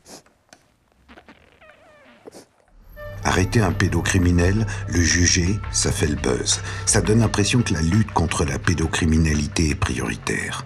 Sauf qu'on omet toujours sciemment la vraie question. De quoi vivaient-ils ces serial killers? Violer, tuer, ça ne rapporte rien. Alors qu'enlever des enfants, des ados, des fugueuses ou des handicapés mentaux pour les fournir à d'autres, c'est très lucratif. Tout a été mis en œuvre depuis 25 ans pour que cette vérité ne sorte jamais. L'histoire de réseau criminel, c'est vraiment le fantasme par excellence des journalistes, des associations, de tout ce qu'on veut. Véronique a 20 ans. Depuis l'âge de 5 ans, elle a vécu l'enfer. Violée, prostituée par ses parents qu'elle a dénoncés et qui attendent de comparaître devant la cour d'assises, elle est parvenue à échapper à ceux qu'elle désigne comme ses bourreaux. On se fait battre, on se fait mettre des objets dans les orifices, on se fait... Il y a des fois des sacrifices d'enfants pour rendre grâce à Satan. Vos parents, comme tous les parents de ces enfants dont vous nous parlez, vendaient leurs enfants. Exactement, puisque ça rapporte un certain pourcentage d'argent, puisqu'un enfant qui a moins de 8 ans vaut 22 000 francs. D'où viennent-ils ces enfants? Les enfants qui sont sacrifiés ne sont pas déclarés ou sont des enfants étrangers. Notamment quand j'étais sur Agen, c'était des enfants, c'était des petits Africains, ils étaient noirs. Sur Jalais, j'en ai vu aussi, sur Nanterre aussi, mais c'était des petits blancs, des Français, mais c'est des enfants nés de viol. Ce sujet de 2001 fut le dernier sur une grande chaîne nationale à oser parler de réseau pédocriminel. Plus personne n'osa s'aventurer sur ce terrain. Véronique s'était retrouvée sur les fameux CD-ROM de Zandvoort, au milieu de 8000 autres photos pédopornographiques. Une affaire tentaculaire qui ne fut jamais jugée. Donc c'est bien elle qu'elle a reconnu, elle a dit ça c'est moi. Voilà, c'est ça, hein. C'est tout à fait ça. Elle dit c'est moi. Elle le dit devant l'inspecteur de police et en même temps qu'elle s'identifie, elle identifie 5 de ses copains et copines d'enfance. Donc ça veut dire qu'il y a une organisation et qu'il y a un réseau. Au sommet, personne n'avait envie de se retrouver avec une marche blanche en France. Alors, enquête bâclée, jugement bidon, lampiste condamné, réseau qui continue, fermez le banc. Saviez-vous qu'entre 2018 et 2020, 18 292 enfants migrants se sont volatilisés en Europe, soit 17 disparitions par jour? Qui vous en a parlé? Qui les cherche? Ils sont passés où, à votre avis? La classe journalistique, dans sa très large majorité, hélas, s'est offusquée à chaque fois qu'on a franchi ce qu'elle appelle elle-même la ligne rouge. Mais qui l'a tracée, cette ligne? Et au nom de quoi? De valeurs morales? Les valeurs morales, celles de la République, elles sont foulées aux pieds tous les jours par bon nombre de ceux qui sont censés les incarner. Un exemple, le tueur au visage grêlé, pédocriminel notoire, il a fallu 35 ans pour l'identifier. C'était un ancien gendarme, puis motard de la police avant de finir à la brigade des mineurs. Il s'est suicidé avant d'être entendu. Un autre exemple, Michel Joubrel, substitut du procureur général près la cour d'appel de Versailles, est condamné en 2006. Plus de 16 330 fichiers, photos et vidéos de pornographie enfantine avaient été saisis sur son ordinateur. Il encourait 5 années de prison. Il n'a écopé que de 8 mois avec sursis et 1 000 € d'amende. Coïncidence, ce même Joubrel s'était empressé de faire muter sa collègue Martine Bouillon pour avoir eu le courage de dire la vérité à une heure de grande écoute à la télévision. Mais je sais et je peux vous dire qu'en région parisienne, j'ai effectivement eu connaissance de charniers d'enfants. Je pèse mes mots. Je n'en dirai pas plus parce qu'il y a une instruction en cours. Mais voilà. La question des réseaux est une réalité.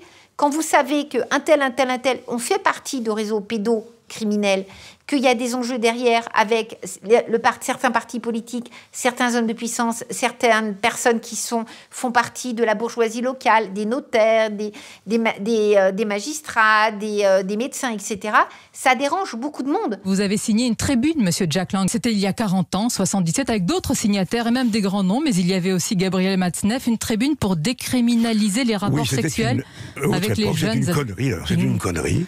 Aujourd'hui, nous sommes en lutte les uns et les autres contre l'inceste, les atteintes à la pédophilie, les atteintes aux mineurs. C'est révoltant. C'est effectivement révoltant, ces atteintes à la pédophilie, comme il dit. C'est certainement pour les dénoncer que Jack Lang s'est vu offrir 58 000 $ par Jeffrey Epstein. Lorsque la question a été posée à Jack Lang, il a répondu laconiquement que c'était pour faire un film. On n'a toujours vu ni le film, ni le début du scénario d'ailleurs. Trêve de plaisanterie. On nous avait seriné depuis 25 ans que puisque les réseaux pédocriminels n'existaient pas, nous perdions notre temps à les combattre. Jusqu'au 10 août 2019. Ce jour-là, avec le suicide de Jeffrey Epstein, organisateur avéré d'un réseau international de pédocriminalité fréquenté par les grands de ce monde, il est devenu impossible, même aux plus obtus, de nier l'évidence. Un réseau, c'est quoi? Ce sont des pervers qui, quelle que soit leur classe sociale, s'associent pour échanger des proies ou des images des viols ou des meurtres de leurs proies. Internet est leur cheval de Troie. Le viol d'une gamine, chez elle, par un proche, peut être partagé dans la minute, dans plusieurs pays, via une webcam. Ce qui est important aussi de comprendre derrière ces images, c'est que ce sont de vrais enfants. Ce ne sont pas des avatars, ce sont des vrais enfants. Et chaque image qui circule, eh bien, c'est un enfant qui est abusé, violé. C'est la plus importante saisie de documents pédophiles jamais réalisée par les gendarmes. Plus de 2 millions de photos, 28 000 vidéos. 310 Français ont ainsi été interpellés depuis lundi dans 78 départements de métropole et d'outre-mer. Ils possédaient sur leur ordinateur des images ou des films à caractère pédophile. Plus de la moitié d'entre eux ont déjà reconnu les faits. 2 pères de famille ont même avoué avoir commis des agressions sexuelles sur des enfants de leur entourage. Les suspects âgés de 19 à 70 ans sont des hommes issus de toute classe sociale, étudiants, ouvriers ou chefs d'entreprise. C'est un business extrêmement lucratif. Une commande de viol d'enfants se monnaie de 5 à 20 000 €. De quoi créer des vocations de vidéastes amateurs. Pour lutter contre, la France n'a que la plateforme Pharos, qui doit en plus lutter contre le terrorisme et les escrocs. Si vous détectez un contenu qui vous paraît illicite sur Internet, signalez-le sur la plateforme Pharos. Pharos, c'est 20 policiers et gendarmes. 20 personnes? C'est largement insuffisant quand on sait qu'annuellement circulent 45 millions d'images pédopornographiques. La problématique, c'est qu'ils sont assez limités dans leurs moyens, dans les pouvoirs aussi que leur donne la loi, et puis surtout dans les moyens humains. Parce qu'on n'a absolument pas les moyens d'identifier tous ces pédocriminels qui sont derrière leurs écrans et de protéger toutes ces victimes. De la même manière qu'on traque les terroristes, qu'on traque les dealers, il faudrait qu'il y ait une vraie volonté politique d'aller chercher le pédophile. chercher le pédocriminel en y mettant les moyens, une cellule dédiée, une plateforme accessible 7 jours sur 7, 24 heures sur 24, pour signaler un contenu, aller jusqu'au bout de l'enquête. La pédocriminalité a gangréné toutes les couches de la société, y compris celles censées nous en protéger. Première d'entre elles à s'être couverte de honte, l'Église catholique, prônant la chasteté avant le mariage, mais pratiquant allègrement la pédophilie. Elle a fini par reconnaître publiquement sa responsabilité. Pedimos perdón por los abusos de conciencia, abusos sexuales por parte de miembros cualificados de la Iglesia. Un exemple qu'il serait temps que d'autres institutions partageant le même goût du secret suivent. L'éducation nationale s'est particulièrement illustrée dans son art consommé de l'omerta. Sa technique, celle de l'écran de fumée. Muter discrètement les prédateurs sans alerter la justice. L'important étant de préserver l'image de marque, pas de sauver des petites victimes. Une nouvelle affaire de pédophilie présumée dans l'éducation nationale. Ce professeur est un récidiviste. Il avait déjà purgé 2 peines pour des agressions sexuelles sur mineurs. Et visiblement, l'éducation nationale ignorait son passé judiciaire. Déjà condamné pour détention d'images pédopornographiques en 2006, l'accusé, professeur de collège à Orgères en Ille-et-Vilaine, n'a été suspendu que près de 10 ans plus tard. En 1997, à Caen, il écope de 2 ans de prison avec sursis. En 2006, à Grasse, une peine similaire est prononcée. Lors de son recrutement, l'inspection académique a pourtant bel et bien eu accès à son casier judiciaire. Le document, le voici, il n'y a aucune trace d'antécédent. Normalement, les procureurs sont tenus de signaler les condamnations d'enseignants ou directeurs d'école. Mais c'est juste une circulaire, ce qui n'a aucune valeur juridique. Tant que ce ne sera pas une loi, pourquoi les signalerait-il ? Le hic, c'est que cette personne travaille ici, dans ce collège Albert Camus. Elle fait partie de l'équipe de direction. On ne sait pas exactement quelle est sa fonction. Le procureur, par intérim, souhaite conserver son anonymat par respect de la présomption d'innocence. À la barre, le professeur explique qu'il était tout simplement amoureux. Je n'avais plus pied dans la réalité, j'ai complètement dérapé, je n'ai pas d'excuses. Quand j'étais avec elle, c'était une petite amie, pas une élève de 14 ans. Il a été condamné pour atteinte sexuelle sur mineurs de moins de 15 ans à 18 mois de prison avec sursis. Je vous le disais, dans le Var, un enseignant de l'école Marcel Pagnol à Montauroux vient d'être mis en examen pour consultation et détention d'images à caractère pédopornographique. Une nouvelle affaire de pédophilie dans le milieu éducatif. Un jeune homme de 27 ans, surveillant dans un collège de Villeneuve-d'Ascq, qui est entraîneur de football pour des jeunes de moins de 14 ans, a été mis en examen pour viol et corruption de mineurs. Pédophilie, bravo l'école. Une accusation en lettres capitales contre l'éducation nationale sur les murs du collège de Villemoisson. Oui, l'institution a laissé exercer un enseignant de l'établissement déjà condamné pour pédophilie. Dans mon cabinet, je reçois une population, je dirais, à un tiers des enfants qui viennent dans mon consultation sont concernés par la violence sexuelle. 20% de ces enfants ont connu des violences dans le cadre scolaire ou périscolaire. Si aujourd'hui, on commence à comprendre que dans les écoles, nos enfants peuvent être mis en insécurité, peuvent être exposés à des abus sexuels, il y a un pacte social de confiance qui est rompu. Et là, l'éducation nationale peut sombrer dans le pacte qu'elle avait entretenu avec les familles. Donc il y a un enjeu énorme de paix sociale qui est entre les mains de l'éducation nationale. Confrontés à ce danger, les syndicats d'enseignants préfèrent noyer le poisson. Infractions, délits ou crimes sont rares. Pour le SNIPP, l'administration est plutôt scrupuleuse. C'est vrai que l'administration est plutôt assez rigoureuse. Il y a pour des faits parfois de violence, même verbale, l'administration retire des enseignants ou réaffecte les enseignants. Donc il y a quand même une prise en compte, c'est pas fait à la légère. J'ai fait les premières instructions contre la pédophilie dans le milieu scolaire. C'était un tabou. Avant, on mutait discrètement les pédophiles, si possible dans les Outre-mer. Comme ça, c'était loin, on n'entendait plus parler. Le principe, c'est celui de croire l'enseignant, de mettre à sa disposition des avocats, de mettre à sa disposition une cellule psychologique, de mettre à sa disposition un parcours professionnel provisoire, lui maintenant son salaire, pour lui garantir tous les moyens de défense nécessaires. À aucun moment dans les décisions du rectorat, de l'inspection académique, je vais avoir une ligne qui va amener une prise en charge de l'enfant qui dénonce ou des enfants qui dénoncent. J'assiste à chaque fois au même aveuglement de la part de nos institutions et des personnes qui sont mandatées par la République pour effectivement identifier ces personnes-là et éviter qu'elles atteignent les enfants. C'est pour dire à quel point tout ce qui touche l'éducation nationale, il y a un silence, il y a une chape de plomb qui est mise parce que, tout simplement, l'école est censée être un lieu de sécurité. Le mur, il existe depuis longtemps. Il y a quand même une affaire qui a fait légèrement bouger les frontières de ce mur. C'est l'affaire Villefontaine, qui est un enseignant de primaire et directeur d'école qui a commis des abus, des viols, des agressions sexuelles sur plus de 80 élèves. C'est dans sa cellule de la prison de Lyon-Corba que Romain Farina a été retrouvé pendu vers 5h40 ce matin. L'ancien directeur d'école était mis en examen et écroué depuis 1 an. L'affaire éclate en mars 2015 à l'école du Mas de Lara de Villefontaine. 3 enfants auraient été agressés sexuellement par le directeur de l'établissement. Très vite, des dizaines de cas similaires sont révélés dans 3 écoles où l'homme avait exercé. Au total, une 60aine de plaintes déposées. Son suicide survient alors que des progrès dans l'enquête venaient d'être révélés. Des supports informatiques retrouvés à son domicile ont montré que ces agressions avaient été filmées. Inutile de dire qu'on n'a jamais retrouvé les vidéos. La ministre de l'Éducation de l'époque eut alors une réaction qui interroge sur le peu d'intérêt qu'on porta aux victimes. Nous avons été informés, le garde des Sceaux et moi-même, ce matin tôt, du suicide de l'ex-directeur d'école de Villefontaine qui avait été mis en cause pour des faits de pédophilie. Je suis sous le choc.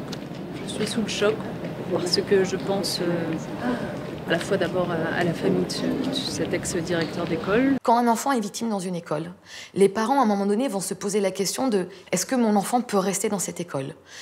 S'il reste dans cette école, il est à nouveau au contact avec le lieu où il a vécu un traumatisme, où il a vécu un abus sexuel. Les parents vont se poser la question de changer l'enfant d'école. C'est un enfer. C'est-à-dire que ça va être des mois de négociations avec le rectorat qui va considérer que l'enfant n'a pas à être changé d'école, que ça serait un drame pour l'enfant de changer d'école. C'est-à-dire que le souci premier est la protection de l'enseignant, la protection de l'enfant, son bien-être psychologique et le cadet des soucis dans ces dossiers-là au niveau des rectorats. Et une fois que l'enfant commence à présenter un certain cortège de symptômes, ces personnes-là demeurent sourdes et aveugles à sa souffrance. On est dans cette espèce de musellement. Donc c'est ça qu'il faut détricoter. C'est ça qu'il faut arriver. Je pense que l'État doit mettre son nez, mais encore faudrait-il qu'à la tête de l'État, il y ait des gens qui soient conscients de ça et qui veulent mettre vraiment leur nez dans ce qui se passe à l'abri des institutions bien fermées. Autre institution tutélaire où le grand ménage s'impose d'urgence, les anciennes DAS, rebaptisées Aide sociale à l'enfance. Les dysfonctionnements y sont légion. Le sort de 350 000 enfants s'y joue. Manque de structures d'accueil et surtout de personnel qualifié pour gérer des enfants qui arrivent déjà cassés et reproduisent sur d'autres enfants les violences sexuelles qu'ils ont endurées, quand ce ne sont pas les encadrants qui dérapent. Je m'appelle Lies, j'ai 25 ans et je suis un ancien enfant placé. J'étais un enfant réservé, timide et j'ai eu peur, très peur. Quand on montre pas les dents, quand on montre que l'on ne se défend pas, c'est le prétexte pour assouvir les pires violences sans aucune condamnation. J'ai été victime de viol par un jeune plus grand que moi. Souvent, les enfants victimes d'agressions comme ça, sexuelles ou autres, sont placés. Donc, ils ont vécu ce traumatisme-là. On les remet dans des instances. Suivant les instances, ils peuvent à nouveau se faire re-agresser sexuellement et on les accompagne pas en sortant. Ultime chapitre de ce voyage en pédocratie, posons-nous la question. Peut-on continuer à trouver normal que ce soit aux petites victimes de viol d'apporter la preuve qu'elles l'ont été ? Aux États-Unis, quand quelqu'un est violé, dit avoir été violé, c'est à la personne qui est mise en cause de prouver qu'elle n'a pas violé. En France, c'est l'inverse. Et c'est absolument hallucinant parce que c'est très déshumanisant. Notre système en France est celui d'imposer aux plaignants d'apporter la preuve d'une infraction. Celui qui est mis en cause, avec le principe de la présomption d'innocence, n'a jamais à faire la démonstration que l'infraction n'existe pas. Nous, on a systématiquement la présomption de mensonge qui nous colle à la peau, alors qu'un enfant doit être protégé dès le départ. C'est pas moi qui le dis, ce sont les lois internationales. La charge de la preuve de la réalité d'une violence sexuelle faite à un enfant appartient donc à l'enfant. Et c'est là où ça devient totalement ubuesque, ce système-là. Puisque la nature des violences sexuelles est de ne pas laisser de traces, ou très peu de traces. On a très rarement, des lésions génitales. On est plutôt sur des actes de pénétration qui ne vont pas laisser de traces. Des actes de fellation ne laissent pas de traces. Des actes de pénétration anale ne laissent pas de traces. Tout le monde n'est pas capable de voir qu'il y a des violences sexuelles sur les mineurs. Certainement la peur de voir cette réalité qui est terrible, qui est extrêmement douloureuse à supporter. C'est à l'enfant de prouver qu'il a été victime de violences sexuelles, ce qui est impossible. Il faut que la preuve de ces violences sexuelles, la charge de cette preuve, soit quelque part renversée. On ne peut pas continuer à mettre sur les épaules d'un enfant, sur les épaules d'une victime, d'apporter la preuve de sa crédibilité, la preuve de la réalité de son traumatisme, la preuve de ce qu'il a subi, puisque c'est une preuve impossible à son niveau. Vu l'étendue des dégâts, vu le carnage, vu la boucherie, moi comme j'en parle, quand on voit les chiffres réellement des violences sexuelles, encore une fois, moi ça me ravage de me dire qu'il y a autant d'enfants aujourd'hui encore. Enfin, s'il y a quelque chose de complètement dingue, on peut se dire qu'effectivement c'est quelque chose qui touche forcément la classe politique. Ça c'est inévitable. Alors est-ce qu'à travers ça ils cherchent à se protéger? Les citoyens retiennent que c'est toujours pareil, les politiques ils sont entre eux dans leur monde, etc.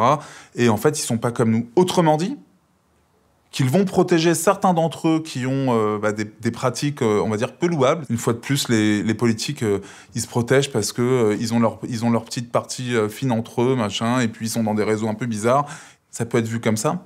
Alors que les violences sexuelles, ça n'a pas de classe, réellement. Et donc, on est en train, en fait, de complètement changer le sujet, là où notre cœur du sujet, c'était de protéger les enfants, et que les gens se rendent compte que c'était des enfants qui étaient juste à côté d'eux et que ça parle à tout le monde. Je crois qu'il y a un dysfonctionnement institutionnel généralisé. Est-ce qu'il y a derrière ce dysfonctionnement un cerveau, des groupes qui tirent la ficelle? Je ne le crois pas, je l'ignore. Il y a un déni collectif, massif, je dirais, pas que des professionnels. Il y a un déni de la société, il y a un déni dans le monde politique. Il y a un déni dans toutes les institutions. L'ignorance est commode, l'ignorance est confortable. Ne pas voir la souffrance et fait l'économie de ces personnes que la République mandate pour protéger les enfants et la société en général, l'aveuglement et l'ignorance et protège notre société de regarder la réalité douloureuse de ces enfants-là. Face au fléau social que nous décrivons, l'ignorance, feinte ou réelle, a offert des avantages indéniables. L'ignorance ne perturbe pas les consciences. La lutte contre la pédocriminalité doit être au centre du débat de cette présidentielle. Le combat mené par toutes les associations, sur tous les réseaux sociaux, pour et par tant et tant de victimes ne fait que commencer. Pour la première fois, depuis quelques mois, l'enfant se trouve au centre des préoccupations de notre société. Ce mouvement qui est en train de se créer autour de la levée du silence, de la levée d'un tabou, ne sera complet que si la justice vient pleinement s'ancrer dans ce mouvement-là. Il est grand temps que le monde judiciaire vienne s'inscrire dans une volonté de faire différemment. Parce que ce qui a été fait jusqu'à aujourd'hui n'a jamais apporté une quelconque réparation à ces enfants. Pire, a créé de nouvelles maltraitances. Protéger l'enfant, y compris quand il ne peut pas parler, c'est un véritable problème. Les politiques n'ont pas la volonté affirmée, authentique, derrière les belles campagnes de communication, de protéger les enfants. On a des politiques qui sont bien à côté de la plaque par rapport à ce qu'on pouvait attendre d'eux, alors que c'était une telle évidence. Eh ben non, rien. Une société qui abandonne ses enfants est une société en perdition. On interroge beaucoup sur quelle va être la direction de cette société. Si cette société abandonne les enfants comme elle continue de le faire, alors que depuis des années, des gens témoignent, je veux dire, On se souviendra tous d'Eva Thomas, hein, qui a été la première et qui a été lynchée hein, médiatiquement. J'étais horriblement angoissée, mais je savais seulement... Enfin, j'avais le souvenir de mon père sur moi et c'est tout. Mais tout ce qui s'était passé, j'en avais aucun souvenir. Et j'ai mis 30 ans à retrouver la mémoire. Et j'ai donc demandé à mon père de me dire ce qu'il avait fait. Et jusqu'à la lettre de mon père, je me défendais toujours en me disant que c'était peut-être pas vrai. Enfin, il y avait toujours cette espèce d'espoir que c'était pas vrai. Et si vous voulez, on n'a qu'une envie, c'est d'avoir rêvé, effectivement. Je vous propose de nous tourner vers nos amis Gilbert Kahn et Laure Baudouin qui sont à SVP parce qu'ils ont enregistré eux aussi énormément de témoignages. Gilbert Kahn. Ce médecin nous dit « Votre mission est intéressante, je suis amoureux de ma fille adoptive, ma famille le sait, l'accepte, pourquoi semez-vous la zizanie dans les familles ?» Un ingénieur qui nous dit « J'ai des relations quotidiennes avec ma fille de 13 ans, pourquoi empêchez-vous les gens d'être heureux ?» Un agent technique qui dit « On commence, où commence et finit l'inceste, j'ai une fille de 10 ans que j'aime caresser et je me demande si mes impulsions sont coupables. » Et dire qu'on a supporté ça pendant des générations et des générations. Comment les professionnels, psy, médecins, magistrats, policiers ont-ils pu passer à côté de toutes ces souffrances pendant un bon siècle? Cette volonté d'ignorance, ce déni de la souffrance des victimes, c'est le grand allié objectif de celles et ceux qui freinent le combat contre les violences sexuelles faites aux enfants. Insidieusement, ça conduit à minimiser la gravité du viol et à favoriser l'impunité des prédateurs. Si on veut synthétiser la continuité de l'action publique face à la pédocriminalité, une phrase convient parfaitement. Regardons ailleurs et surtout, ne cherchons pas à comprendre. Depuis, on nous traite moins de menteurs et de menteuses, tout ça, mais je veux dire, on est en 2021, quoi. Et ils ont réussi à nous pondre une loi qui est... On a besoin de vous toutes, de vous tous. Si on veut que les enfants soient vraiment protégés, si on veut qu'à leur génération la pédocriminalité ait été éradiquée, il va falloir se bouger. Il faut que tous les acteurs et les actrices de ce combat s'unissent. Et à partir de là, on va présenter nos mesures à tous les candidats pour les présidentielles. On leur demande de se positionner. On va commencer par aller voir ce qu'en disent les candidats à la présidentielle. Notre vote compte, parce que si on y réfléchit, la majorité, c'est nous. 1 sur 5. Ça fait 13 500 000 personnes. Le vrai pouvoir, si vous le décidez, c'est vous. Ensemble, faisons changer la peur de camp.